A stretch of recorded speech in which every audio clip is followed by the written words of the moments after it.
누가복음 15장 11절로 32절 말씀 함께 봉독하겠습니다. 또 이르시되 어떤 사람에게 두 아들이 있는데 그 둘째가 아버지에게 말하되 아버지여 재산 중에서 내게 돌아올 분깃을 내게 주소서 하는지라.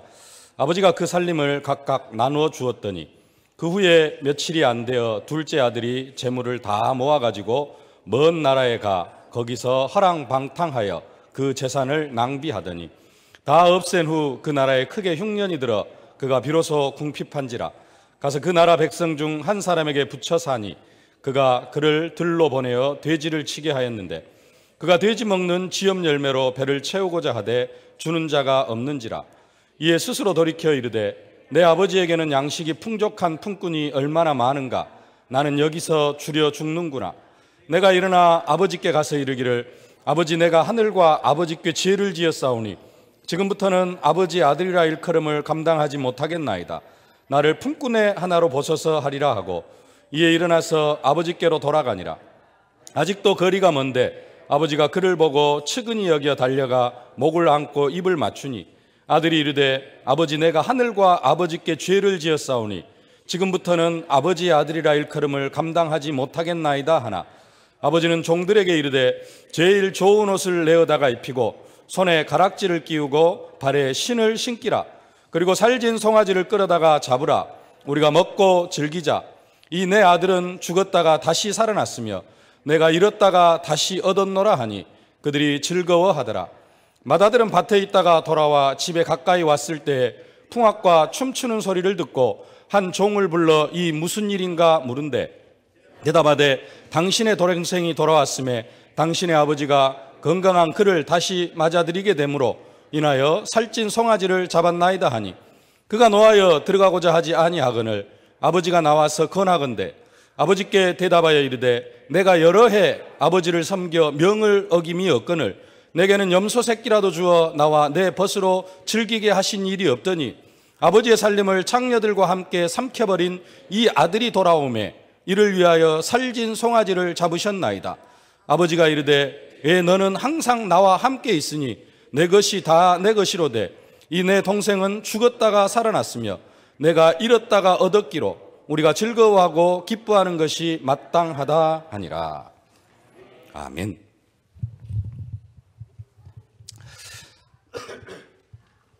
오직 여호와만 섬기겠노라. 이 고백이 날마다 있어질 수 있기를 주님의 이름으로 축복합니다. 오직 예수의 신앙으로 승리하는 여러분들이 되어지실 수 있기를 바랍니다. 오직 예수가 되어진다라는 말은 예수 그리스도 확실하게 우리 교회 성도들쯤 되어지면은 그리스도는 확실하게 누리고 있는 줄로 믿습니다.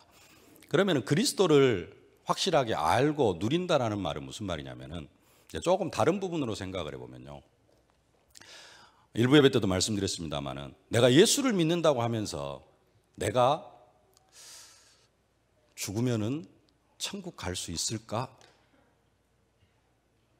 이 고민을 하는 사람은 예수를 믿는 사람일까요? 안 믿는 사람일까요? 나 예수 부활을 믿어 하면서 내가 과연 죽으면 천국을 갈 수 있을까? 이 고민을 하는 사람은 예수 안 믿는 사람입니다. 그렇죠? 네. 천국을 고민하는 사람, 내가 천국을 들어갈 수 있을까를 고민하는 사람은 예수가 나에게 어떤 의미인지를 전혀 모르는 사람입니다. 예수의 부활이 어떤 의미인지를 전혀 모르는 사람이에요. 예수 부활, 내 부활이 되어져야 됩니다. 예수님이 부활하셨기 때문에 나도 부활할 것이고 예수님 재림나팔 소리 울려날 때 나도 부활할 것이고 그때 함께 공중에 올려서 주님을 맞이할 것이고 죽기 전에 예수님이 재림한다면 내가 살아서 천국을 들어가는 그러한 축복을 누리게 되어질 것이다. 그래서 예수의 부활을 믿는다는 것은 나의 부활을 믿는 겁니다. 나의 부활을 믿지 않으면 예수의 부활을 안 믿는 겁니다. 예수 그리스도 아무리 고백을 해도 나의 부활을 믿지 못한다. 그것은 예수를 안 믿는 겁니다. 우리는 십자가와 부활을 믿습니다. 그리스도, 예수가 그리스도 되심을 믿습니다.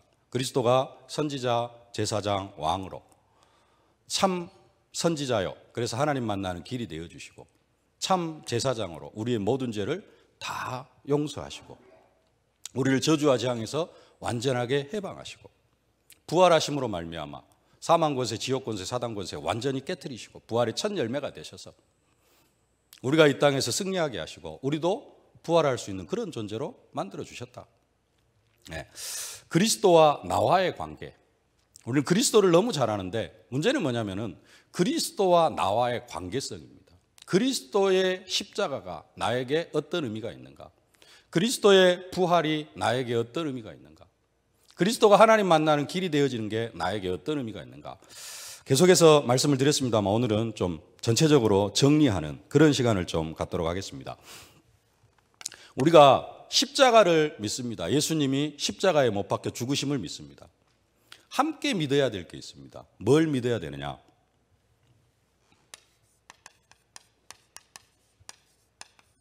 예수의 십자가에 못 박혀 죽으심을 믿는다는 말은 나의 죽음을 믿는 겁니다. 어떤 나의 죽음? 창세기 3장 가운데 살아오던 나, 그 내가 십자가에 못 박혀 죽었다라는 사실을 믿는 것, 그게 뭐냐면은 그리스도를 믿는 겁니다. 내가 십자가에 못 박혀 죽음을 믿지 못한다, 그것은 그리스도를 믿지 않는 겁니다. 아까 거하고 똑같아요. 내가 천국 갈 수 있을까? 내가 부활할 수 있을까? 그것을 믿지 않는 것은 예수 부활을 안 믿는 겁니다. 그래서 진짜 예수님의 십자가를 믿으면 뭘 믿을 수 있어야 되느냐? 나의 죽음을 믿을 수 있어야 돼요. 창세기 3장 가운데 살아오던 나는 십자가에 못 박혀 죽었다. 그래서 출발인데요, 우리의 신앙의 출발, 그게 뭐냐? 갈라디아서 2장 20절입니다. 순서가 좀 바뀌었는데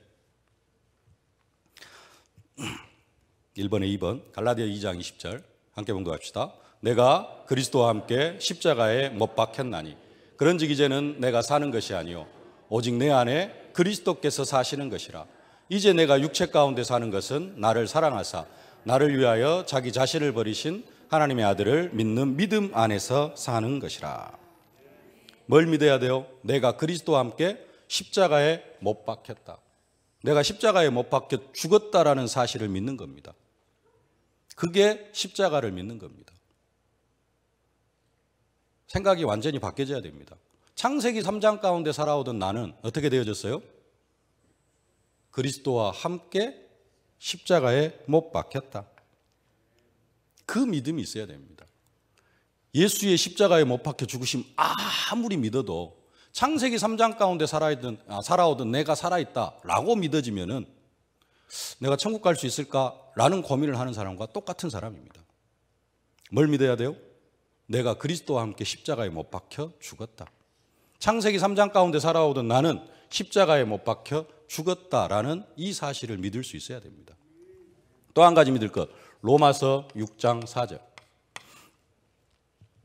함께 봉독합시다. 그러므로 우리가 그의 죽으심과 합하여 세례를 받음으로 그와 함께 장사되었나니 이는 아버지의 영광으로 말미암아 그리스도를 죽은 자 가운데서 살리심과 같이 우리로 또한 새 생명 가운데서 행하게 하려 함이라. 뭘 믿어야 돼요? 세례를 받음으로 그와 함께 장사되었나니. 창세기 3장 가운데 살아오던 나는 세례를 받음으로 예수와 합하여 장사 지낸 바 되어졌다. 예수만 십자가에 못 박혀 죽은 게 아니고 창세기 3장 가운데 살아오던 나도 십자가에 못 박혀 죽었다. 그래서 우리가 뭐 할 수 없다? 지옥 갈 수 없다. 왜요? 지옥 가야 될 내가 죽어버렸어요. 그래서 이 죽어버린 존재에게는 죄값을 물을 수가 없습니다. 이게 살아있다라고 믿으면 지옥 가야 됩니다. 그 사람은. 창세기 3장 가운데 살아오던 내가 안 죽었다라는 사람은 지옥 가야 될 신분이에요. 왜 우리가 지옥을 갈 수 없느냐? 죄 가운데 살아오던 내가 죽어버렸어요. 그래서 죄값을 물을 수가 없는 것입니다. 죄 가운데 살아오던 내가 죽어버렸어요. 그래서 저주와 재앙이 우리에게 임하지 않는다라고 이야기를 하는 것입니다. 아니 그런데 현실은 저주와 재앙이 임하잖아요. 그것은 이따 저 뒤에 가서 설명을 드리도록 하겠습니다. 왜 아직도 우리가 저주와 재앙 가운데 살아가는가? 그러나 먼저 출발은 뭐예요? 내가 그리스도와 함께 십자가에 못 박혀 죽었다. 나는 그리스도와 함께 장사 지낸 바 되어졌다. 이것을 믿는 것이 예수의 십자가를 믿는 것입니다. 이걸로 인하여서 우리가 얻은 것이 있습니다. 우리에게 주신 축복입니다. 레위기 11장 45절 말씀. 함께 봉독합시다. 나는 너희의 하나님이 되려고 너희를 애굽 땅에서 인도하여 낸 여호와라. 내가 거룩하니 너희도 거룩할지니라. 내가 거룩하니 너희도 거룩할지어다. 하나님은 하나님 자신이 거룩하다라고 말씀하시면서 우리에게 뭘 요구하시느냐? 거룩을 요구하십니다. 내가 거룩하니까 너희도 거룩해라. 거룩의 뜻이 뭐라고요? 구별되었다. 뭐로부터의 구별? 죄로부터의 구별. 하나님의 성품에 뭐가 있어요? 거룩이라는 성품이 있습니다. 그래서 기도할 때도 거룩하신 하나님, 거룩하신 하나님. 거룩하신 하나님이라는 말은 무슨 말이라고요? 죄가 없으신 하나님. 죄를 지을 수 없으신 하나님. 죄인과 함께 하실 수 없어요. 그게 거룩하신 하나님입니다. 하나님이 죄인된 인간과 함께 하실 수 없는데 죄인된 인간과 함께 하시기를 원하셔요. 그래서 하나님이 인간의 몸을 입고 오셔가지고 우리의 모든 죄를 흰눈같이 양털같이 깨끗하게 씻어주시고 우리와 함께 하십니다. 왜요? 하나님은 거룩하신 하나님이요. 죄인과 함께 하실 수 없어요. 그래서 우리와 함께 하시려고 하나님이 친히 인간의 몸을 입고 오셨고 십자가에 못 박혀 죽으심으로 우리 죄를 다 용서해 주셨습니다. 그리고 우리와 함께 하십니다. 그래서 내가 거룩하니 너희도 거룩할지어다 라고 선언을 하셨는데 그러면은 우리에게도 거룩을 요구하고 계셔요. 우리가 거룩하다는 말은 무슨 말이에요? 똑같습니다. 죄와 구별되라라는 거예요. 우리가 죄 짓지 않고 살아갈 수 있나요? 여기에 대한 생각도 조금 바꿔야 됩니다. 성경이 말하는 그러한 쪽으로 좀 찾아가야 됩니다. 히브리서 10장 10절. 오늘 이브예배 메시지 시간에 나왔는데요. 함께 봉독합시다. 이 뜻을 따라 예수 그리스도의 몸을 단번에 들이심으로 말미암아 우리가 거룩함을 얻었노라. 내가 거룩하니 너희도 거룩할지어다 라고 선언하신 하나님께서 우리의 힘으로 거룩해질 수가 없기에 예수 그리스도의 몸을 단번에 들이심으로 말미암아 우리를 어떤 존재로 만들어 주셨어요? 거룩함을 얻은 존재로 만들어 주셨습니다.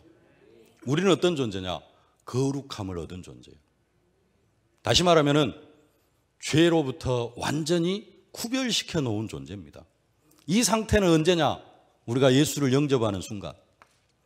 우리가 예수를 영접하는 순간 우리를 어떤 상태로 만들어 버리느냐? 하나님은 거룩한 상태로 만들어 버립니다. 근데 이제 바로 그 거룩을 잃어버립니다, 사람들이. 다시 또 죄를 짓고 살아가요. 그게 문제인데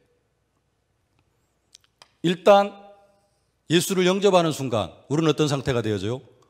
거룩함을 얻은 그런 상태가 되어집니다. 하나님은 지금도 우리를 어떻게 보시느냐? 거룩한 상태로 보십니다. 죄가 없는 상태로 우리를 보십니다. 우리 안에 있는 예수 피만 보시는 하나님이에요. 그래서 우리와 함께 하시는 겁니다. 나한테 죄가 있다 그러면은 나에게 있는 죄를 보시면은 하나님은 나와 함께 하실 수 없어요. 근데 하나님은 뭐만 보시느냐? 내 안에 있는 예수 피만 보십니다. 예수 피로 깨끗하게 발라버린 그 나를 보시기 때문에 하나님이 나와 함께 하시는 겁니다. 나는 어떤 존재가 되어진 거예요? 거룩함을 얻은 그런 존재가 되어졌습니다. 히브리서 10장 16절 17절 함께 봉독합시다. 주께서 이르시되 그날 후로는 그들과 맺을 언약이 이것이라 하시고 내 법을 그들의 마음에 두고 그들의 생각에 기록하리라 하신 후에 또 그들의 죄와 그들의 불법을 내가 다시 기억하지 아니하리라 하셨으니 그들의 마음에다가 하나님의 법을 두고 우리의 마음에다가 하나님의 법을 두고 우리의 불법을 다시는 기억하지 아니하리라 약속하시고 하나님은 그 약속을 지키십니다. 우리의 약속을 우리의 죄를 다시는 기억하지 아니하리라. 그래서 우리가 하나님과 함께 임마누엘의 축복을 누리며 살아갈 수 있는 겁니다. 하나님은 지금도 그렇게 우리를 여기시고 계셔요. 죄를 전혀 기억하지 아니하시고, 그게 우리가 얻은 겁니다. 그래서 우리는 우리 자신을 어떻게 여길 수 있어야 되느냐? 죄에 대하여 죽은 자로. 나의 죽음만 믿는 것이 아니라 예수를 믿는다라는 것은 내가 죄에 대하여 죽은 자다라는 사실을 믿어야 되는 겁니다. 이게 진짜 예수를 믿는 겁니다. 나는 어떤 존재다? 죄에 대하여 죽은 존재다. 로마서 6장 2절입니다. 다음. 그럴 수 없느니라. 죄에 대하여 죽은 우리가 어찌 그 가운데 더 살리요. 현실적으로는 죄를 짓고 살아갑니다. 그러나 법적으로는 우리가 어떤 상태예요? 죄에 대하여 죽은 자입니다.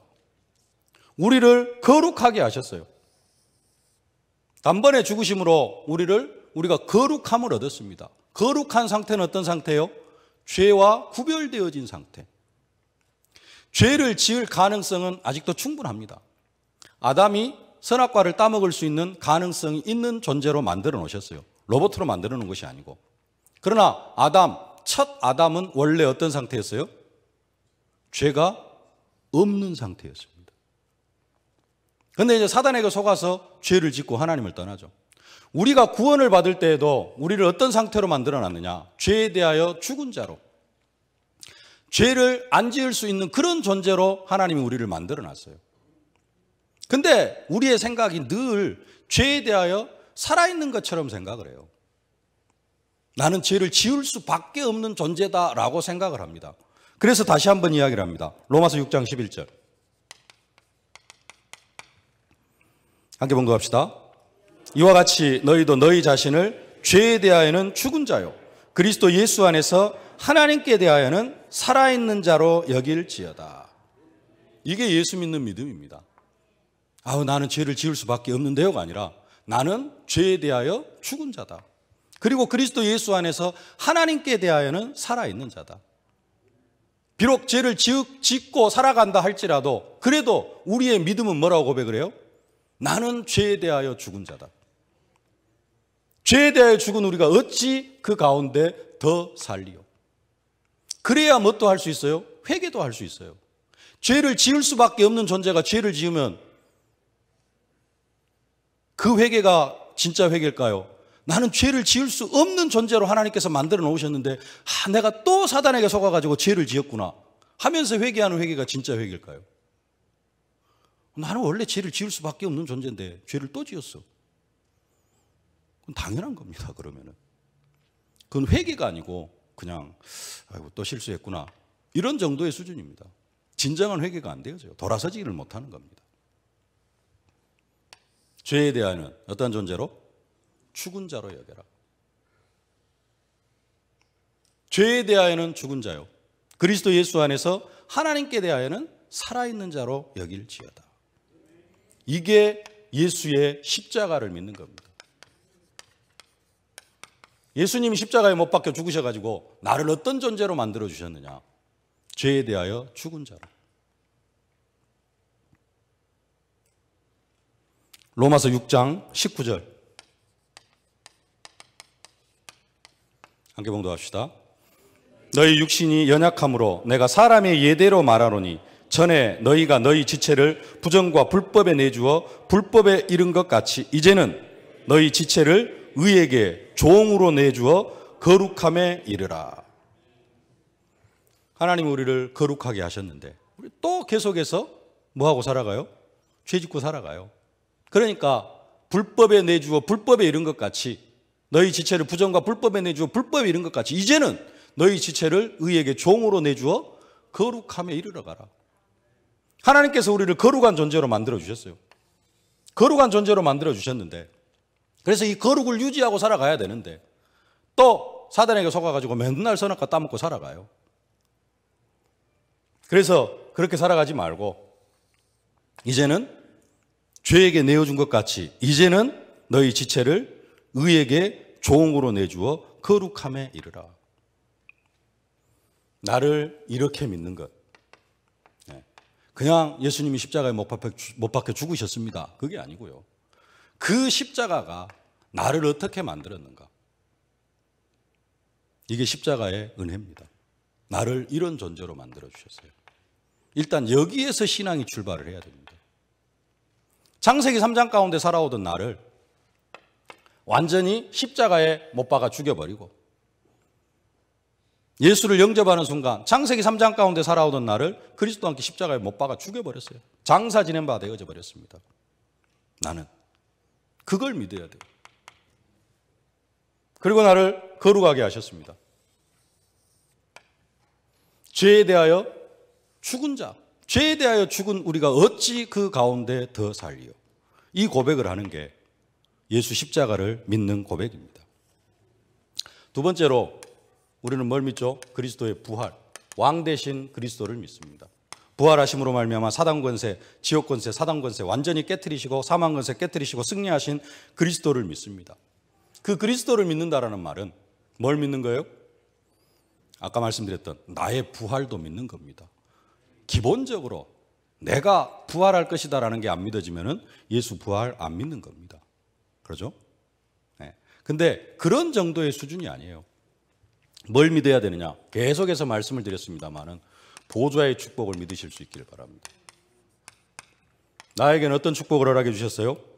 보좌의 축복을 허락해 주셨습니다. 바울이 기도합니다. 에베소서 1장 19절.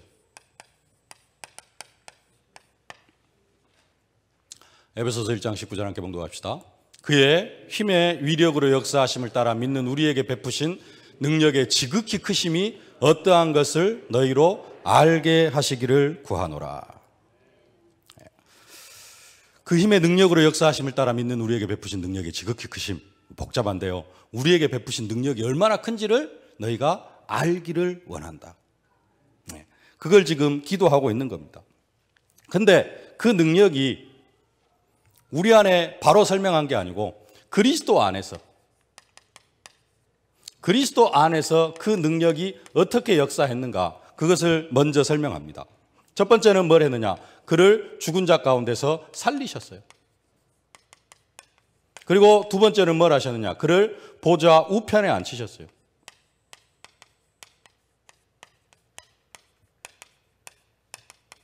두 가지 일을 하셨습니다. 에베소서 1장 20절 함께 봉독하십시다.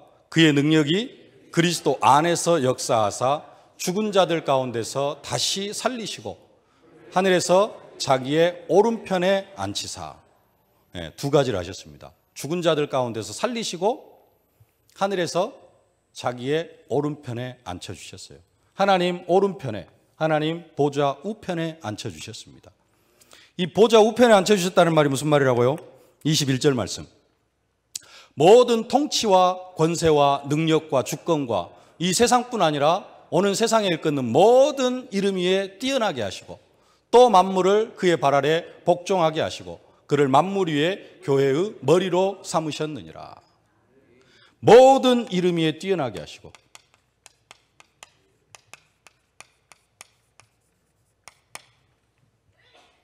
예수의 발 아래 모든 무릎을 꿇게 하셨습니다. 이게 뭐냐면은 보좌의 축복입니다. 보좌의 축복. 이 축복이 먼저 어디 안에서? 그리스도 안에서 능력으로 역사하신 내용입니다. 그리고 나서 설명하는 게 우리 안에서 그 능력이 어떻게 역사했는가. 에베소서 2장 1절입니다. 그는 허물과 죄로 죽었던 너희를 살리셨도다. 누구를 살리신 것 같이? 그리스도를 살리신 것 같이. 우리를 허물과 죄로 죽었던 우리를 살리셨습니다. 그리고 어떻게 하셨습니까? 에베소서 2장 6절. 또 함께 일으키사 그리스도 예수 안에서 함께 하늘에 앉히시니. 우리가 이 세상에서 살아가지만 우리는 영적으로 어떤 존재냐? 하늘에 앉아있는 존재예요. 또 위치적인 의미로 생각하지 마시고 하늘에 앉아있다라는 말은 무슨 말이에요? 모든 이름 위에 뛰어나게 하시고 하늘에 앉히셨다 그랬어요. 다시 에베소서 2장 6절.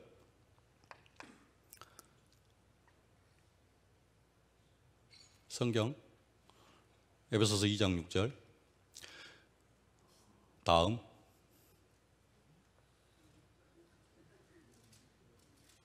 또 함께 일으키사 그리스도 예수 안에서 함께 하늘에 앉히시니. 그러면 그 자리는 어디예요? 보좌 우편. 예수님이 앉아있는 자리에 우리를 앉히셨다라는 겁니다. 그 말은 우리를 어떤 존재로 만드셨다? 모든 이름 위에 뛰어나게 하시고 발 아래 모든 무릎을 꿇게 만들어놨어요. 모든 흑암의 세력이 우리의 발 앞에 무릎 꿇게 하나님은 우리를 그런 존재로 만들어 주셨다라는 사실입니다. 그게 우리가 받은 축복입니다. 그게 우리가 받은 우리에게 임한 능력이에요. 그런 정도로 끝나는 것이 아니라 우리에게 권세를 허락해 주셨습니다. 로마서 8장 17절입니다. 우리는 어떤 존재냐? 함께 봉독하십시다. 자녀이면 또한 상속자, 곧 하나님의 상속자요 그리스도와 함께한 상속자니 우리가 그와 함께 영광을 받기 위하여 고난도 함께 받아야 할 것이니라. 중요한 건 뭐예요? 우리가 어떤 존재다? 상속자예요. 하나님 것을, 하나님의 모든 것이 누구 것이 되어져요? 내 것이요. 우리는 그런 존재예요. 오늘 집 나간 탕자가 뭐라 그래요? 아직 집거 됐어요? 안 됐어요? 아직 안 됐는데 어차피 아버지 죽으면 죽을 거 그냥 미리 좀 땡겨주시오 하니까 아버지가 어째요? 이 마음씨 좋은 아버지가 그래? 그러면 해가지고 재산의 절반을 팔아가지고 둘째 아들한테 딱 줘버리는 거예요. 우리가 그런 존재라는 겁니다. 하늘나라 것이 다 누구 거예요? 내 것. 하나님은 우리를 그런 존재로 만들어 주셨습니다. 우리가 잘 아는 마가복음 3장 13절로 15절. 이에 12를 세우셨으니 이는 자기와 함께 있게 하시고 또 보내사 전도도 하며 귀신을 내쫓는 권능도 가지게 하려 하심이라라. 12 제자에게만 주신 축복입니까? 모든 예수 믿는 사람에게 뭘 주셨어요? 귀신을 내쫓는 권능을 허락해 주셨습니다. 마태복음 10장 1절. 예수께서 그 12 제자를 부르사 더러운 귀신을 쫓아내며 모든 병과 모든 약한 것을 고치는 권능을 주시니라. 하나님 자녀에게 주시는 축복입니다. 누가복음 9장 1절. 예수께서 12 제자를 불러 모으사 모든 귀신을 제어하며 병을 고치는 능력과 권세를 주시고. 네, 오타가 나왔네요. 제자들에게만 주신 축복입니까? 그러면 누가복음 10장 19절. 70인에게 주시는 축복입니다. 함께 봉독하십시다. 내가 너희에게 뱀과 정갈을 밟으며 원수의 모든 능력을 제어할 권능을 주었으니 너희를 해할 자가 결코 없으리라.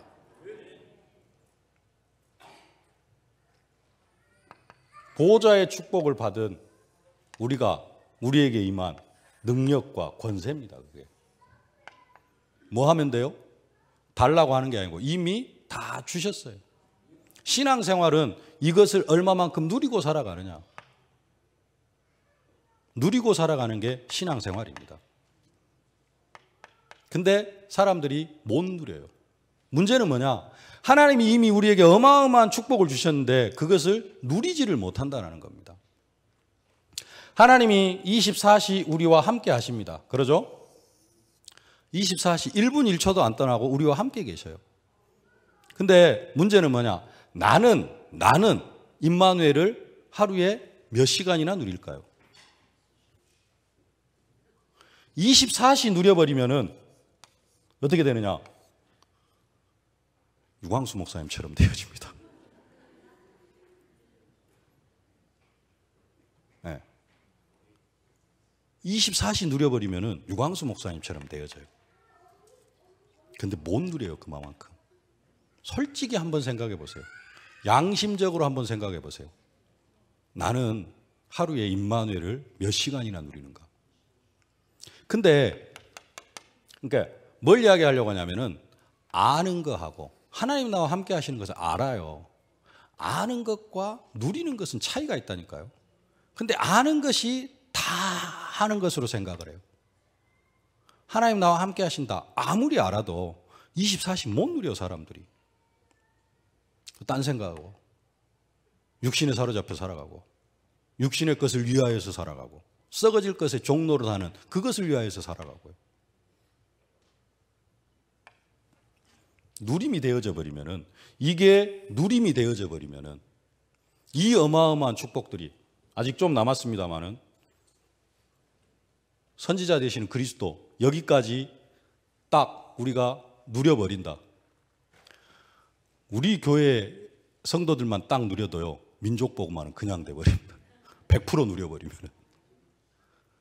근데 100% 못 누려. 우리가 뇌를 한 3% 쓰는 것처럼 주님의 권세도 한 3%밖에 못 누리는 게 현실이에요. 그러다 보니까 현실이 요 모양. 네.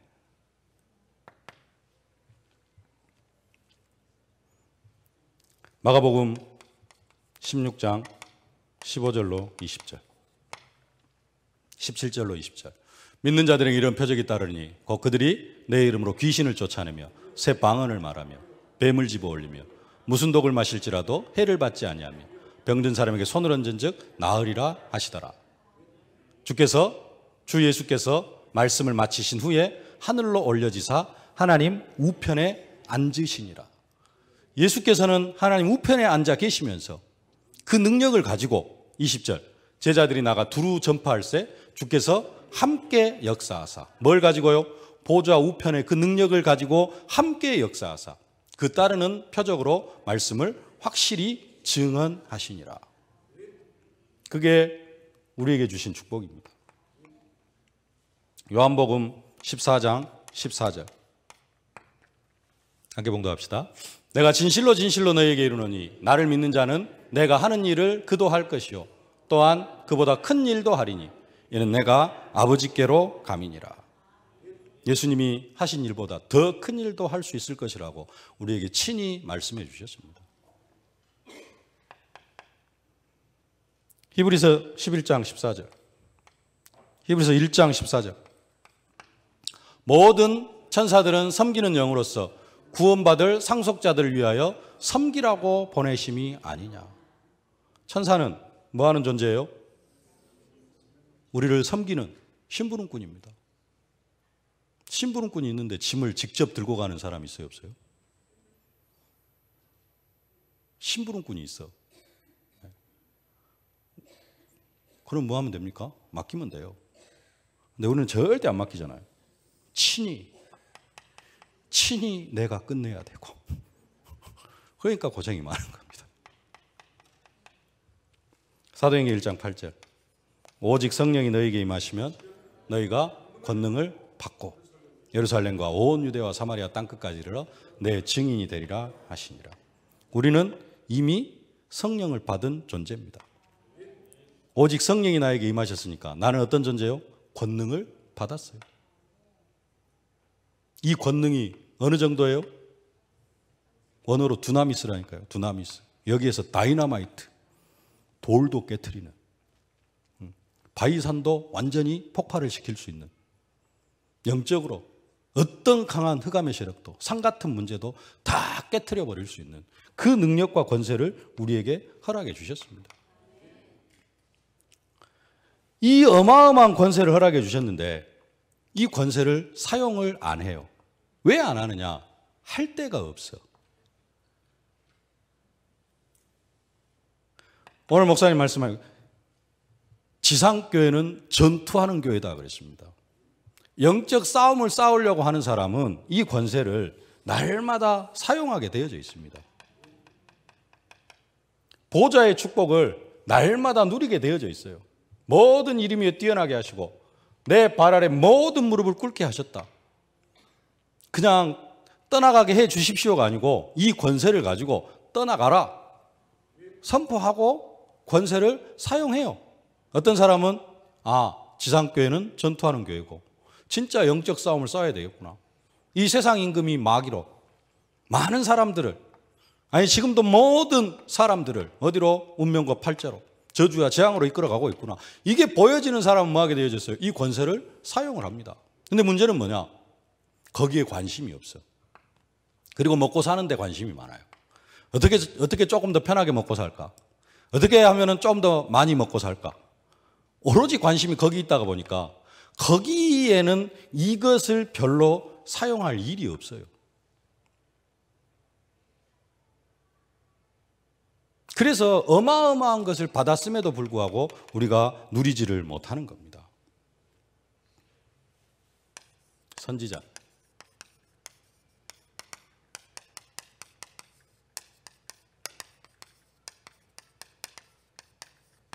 우리가 어떤 상태냐? 하나님의 신성이 충만해진 상태다. 골로새서 2장 9절입니다. 함께 봉독합시다. 그 안에는 신성의 모든 충만이 육체로 거하시고, 예수 그리스도의 육체 안에 뭐가요? 하나님의 신성이, 신의 성품이 충만하다라는 겁니다. 그게 직접 순서를 다른 말로 하면은 빌립보서 2장 6절입니다. 그 안에 신성이 충만하다. 빌립보서 2장 6절. 그는 근본 하나님의 본체시나 하나님과 동등됨을 취할 것으로 여기지 아니하시고, 예수 그리스도가 어떤 분이에요? 하나님의 본체예요. 그냥 그분이 하나님이시라는 겁니다. 예수 그리스도는 완전한 인간이시면서 완전한 하나님이십니다. 이것도 우리가 믿음의 대상이지 이해의 대상은 아닙니다.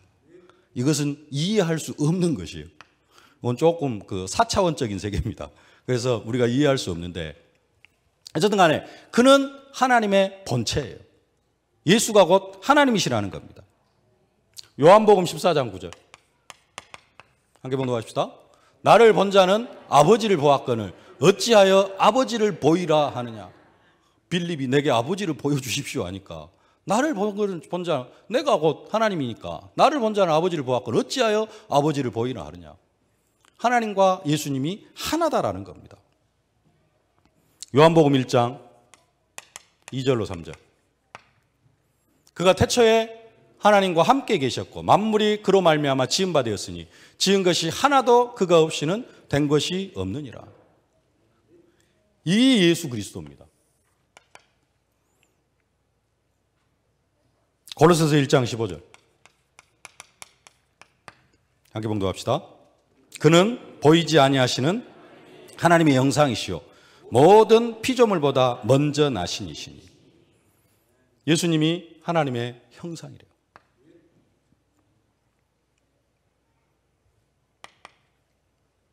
마태복음 17장 2절입니다. 그들 앞에서 변형되사 그 얼굴이 해같이 빛나며 옷이 빛과 같이 희어졌더라. 변화산에서 예수님이 하나님이신 것을 베드로와 야고보와 요한에게 친히 보여주셨죠. 무슨 이야기입니까? 예수 그리스도가 곧 하나님이시라는 겁니다. 골로새서 2장 9절 말씀 다시 한번 보여주세요. 저 위에 3번 첫 번째. 그 안에는 신성의 모든 충만이 육체로 거하시고. 그러면서 골로새서 2장 10절의 말씀을 합니다. 골로새서 2장 10절. 방금 그 밑에 있어요.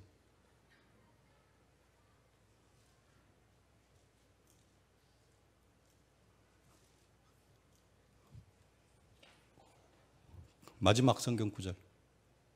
이제 다 끝났어요. 못 찾아요?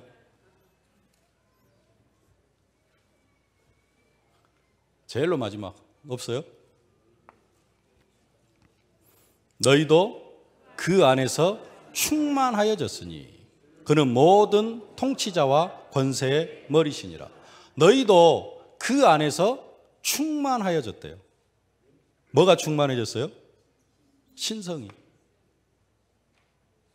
그리스도 안에는 모든 신성이 충만히 육체로 거하시는데 그분이 우리 안에 들어오셔 버렸어요.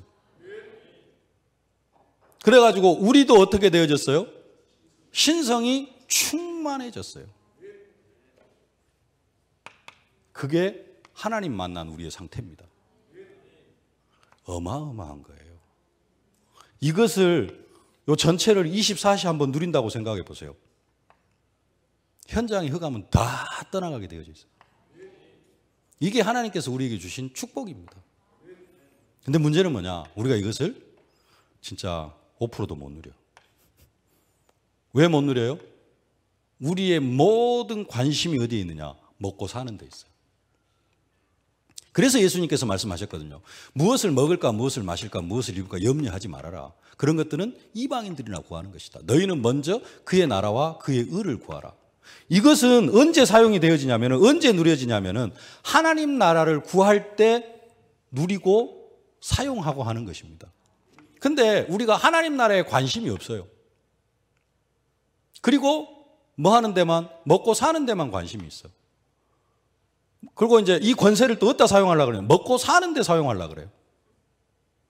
그러니까 이 능력과 권세가 제대로 나타나겠습니까?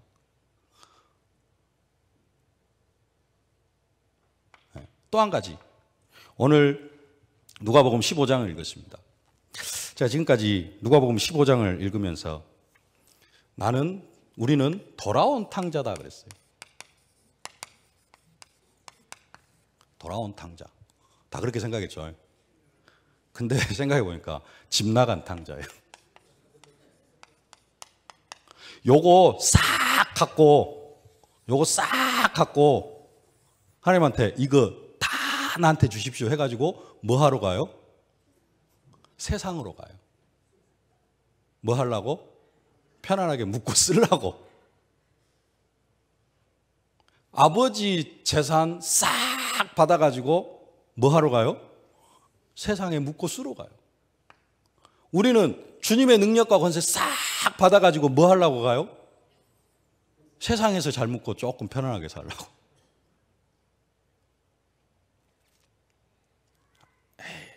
아니잖아요. 나는 그래도 하나님을 위하여서, 복음을 위하여서 이 능력과 권세를 사용합니다 라고 이야기를 합니다. 한 가지만 점검하면은 바로 답 나옵니다. 현장에서 다락방을 하고 있냐? 다락방을 하나도 안 하는 사람은 뭐 하는 사람이에요? 이거 싹 들고 뭐 하는 데 쓰고 있어요? 먹고 사는 데 쓰려고 하고 있어요. 이 모든 것을 가지고 진짜 하나님의 나라를 위하여서, 복음을 위하여서 살려고 두세 달만 뭔가 갈등하고 고민하면요, 현장에 다락방은 생겨날 수밖에 없습니다. 안 그럴까요? 제가 억측을 부립니까? 그게 이제 그렇게 생각이 안 되지 뭐 어쩔 수 없고. 근데 진짜로 이 모든 능력과 권세를 가지고 하나님 나라를 위하여서, 진짜 전도와 선교를 위하여서 내가 생을 들여야 되겠다. 한 달만 갈등하면은, 한 달만 어떻게 하면 이 축복을 현장 속에서 사실적으로 누릴 수 있을까? 우리가 기도하고 고민하면은 현장에서 다락방 생기는 것은, 열리는 것은 그냥 되어집니다. 하나님은 우리에게 어마어마한 축복을 허락해 주셨어요. 근데 그 모든 것들을 들고 어디로 가느냐? 세상으로 가요. 나는 세상으로 안 갔습니다. 그런 사람은 큰아들이야. 다 줬는데 하나도 못 쓰고 집에서 열심히 뭔가를 하기는 해. 아버지를 위해서 열심히 하는데 자기는 송아지 한 마리 못 잡아 먹어봤어. 다 지 건데. 지가 잡아 먹어도 되잖아요. 누리면서 생활하면 되는데 아버지는 나한테 송아지 한 마리도 안 잡아주면서 장녀들하고 재산 다 탕진해버린 저 아들들하고 또 송아지 잡고 가락지 끼우고 신발 신기고 그렇게 합니까? 둘 중에 하나예요. 집 나간 탕자 아니면은 집에 있는 전혀 누리지 못하는 큰아들. 현장에서 다락방이 되어지고 있다. 그러면은 나름대로 그래도 좀 누리고 있는 사람입니다.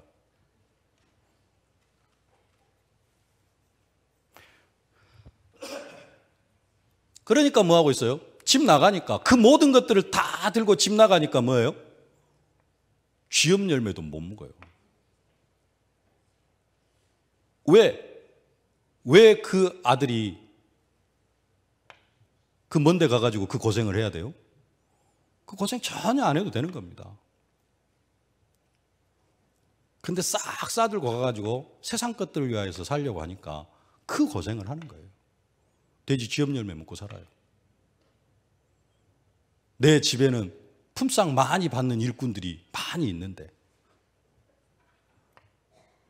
품삯 받는 일꾼이 아니라 나는 내 아버지 아들인데 내가 여기에서 왜 이러고 있냐. 돌아가자. 돌아오실 수 있기를 바랍니다. 돌아오시면은 가락지도 끼우고 신발도 신기고 새 옷도 입히고 송아지도 잡아주고 모든 축복을 다 허락해 주실 줄로 믿습니다. 뭘 위하여서 사용해야 돼요? 이 어마어마한 것을 하나님 나라를 위하여서, 복음을 위하여서. 하나님 나라에 관심이 없으니까 이런 것을 누릴 필요도 없어요.